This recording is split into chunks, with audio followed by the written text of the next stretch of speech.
Assalamualaikum warahmatullahi wabarakatuh. Jumpa lagi rekan-rekan dan sahabat-sahabat sekalian dalam konten Ngomongin Adab.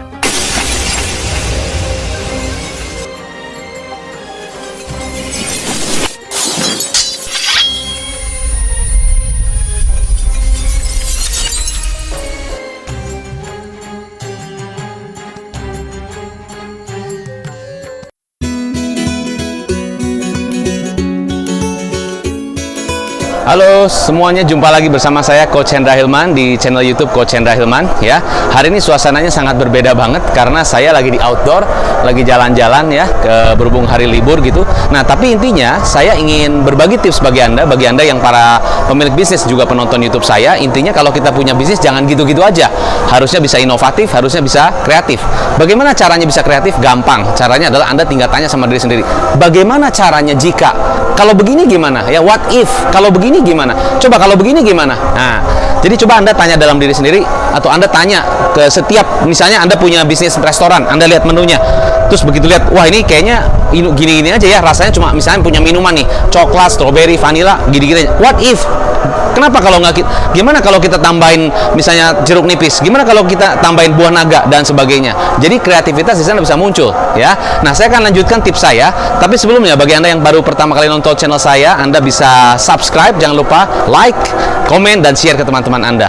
Karena sharing is caring. Oke, so saya akan mulai dari cerita saya ataupun pembahasan hari ini dengan cerita, ya, cerita yang saya alami sendiri, ya. Saya alami pada saat saya datang ke sebuah restoran gitu ya. Ini rumah makan Jepang ya, rumah makan Jepang. Saya oke.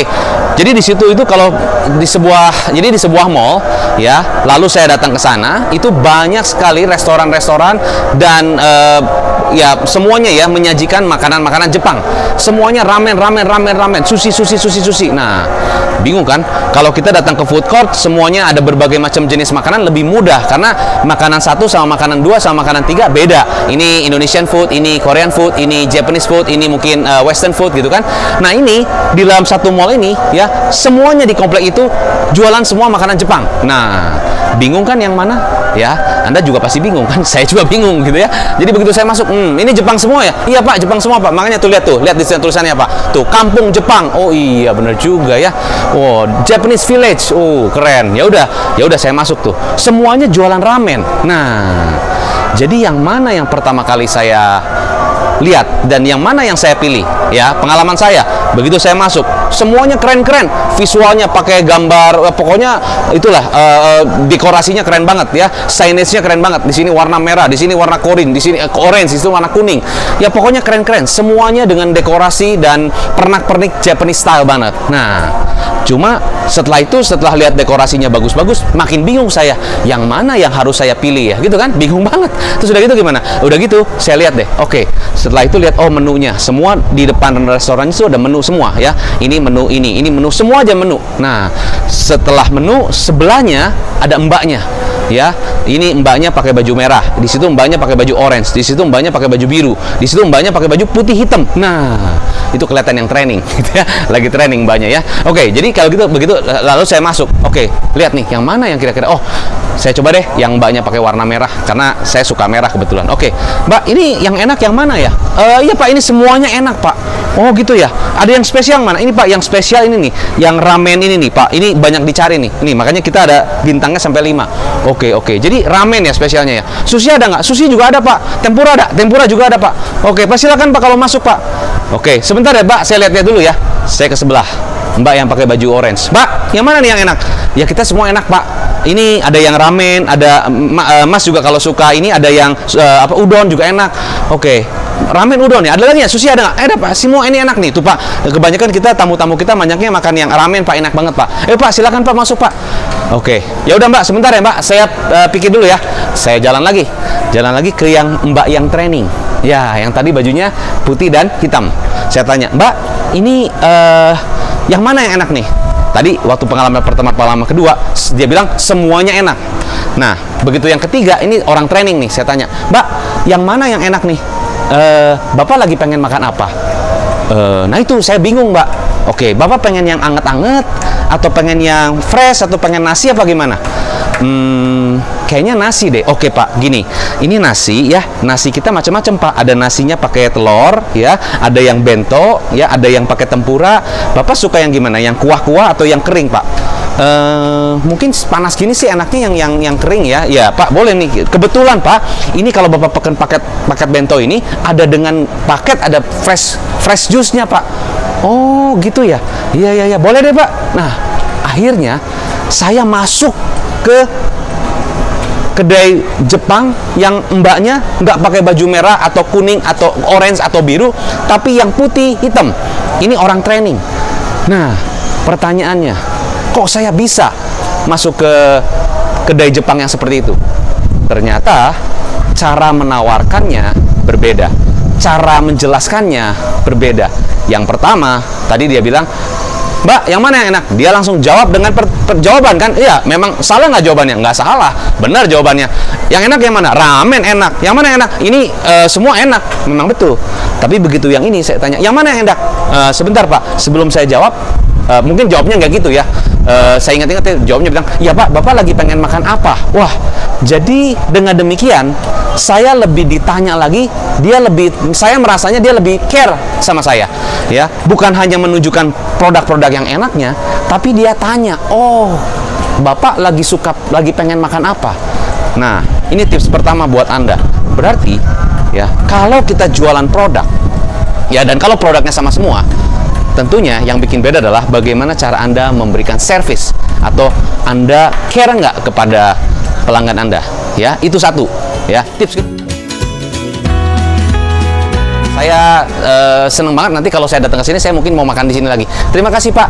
Nah Pak, begini, karena Bapak sudah makan di sini, saya berterima kasih sekali Pak. Ini ada voucher buat Bapak, ya. Dan voucher ini kita nggak kasih ke semua tamu, hanya kepada tamu-tamu yang kita rasa dia happy juga dengan makanan di sini dan dia juga seneng.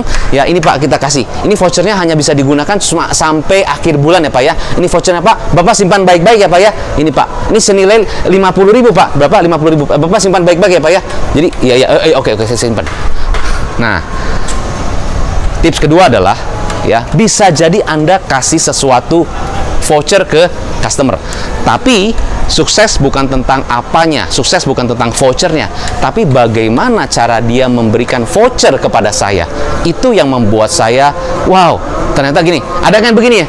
Ini vouchernya Pak, ini vouchernya Pak, bisa begitu doang kan? Tapi dia kasih vouchernya dengan perasaan, dengan hati, ya, dengan rasa ingin melayani, dengan dia merasa bahwa apresiasi sekali saya datang di situ. Nah, jadi itu tips kedua.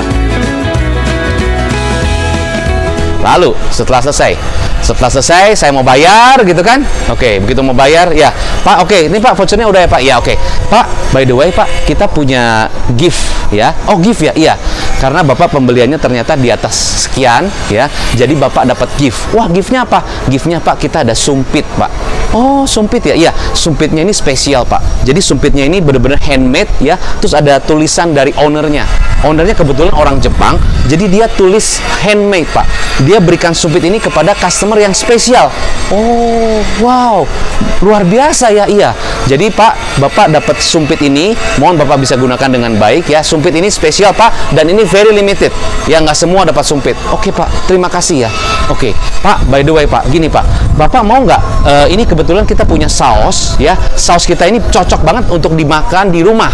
Misalnya Bapak di rumah lagi makan nasi atau sama apa, cocok banget pakai saus ini. Atau Bapak kalau ingin masak ikan atau masak ayam, bisa cocok juga saus ini. Kebetulan kita ada promo Pak ya, jadi harganya harusnya sekian, kita ada promo jadi turun harga, diskon 30%. Kalau mau sekalian Pak, jadi Bapak dapat ini semua, dapat saus juga.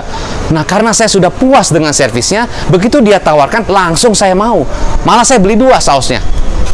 Tips ketiga adalah kita bisa give tadi voucher, berarti kasih sesuatu. Keempat adalah kita bisa kasih, tapi bukan artinya kasih hadiah semua orang, enggak. Kasih ya, kasih sesuatu yang spesial. Ya, tentunya ada caranya, pakai cara yang benar.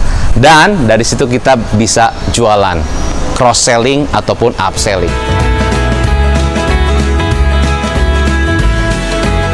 Nah, sebetulnya tips hari ini sangat-sangat simple dan bisa jadi sudah pernah saya bagikan di video-video saya sebelumnya. Cuman, yang saya bagikan kali ini adalah pengalaman nyata dan saya betul-betul merasa diperhatikan ya oleh si kedai Jepang tersebut.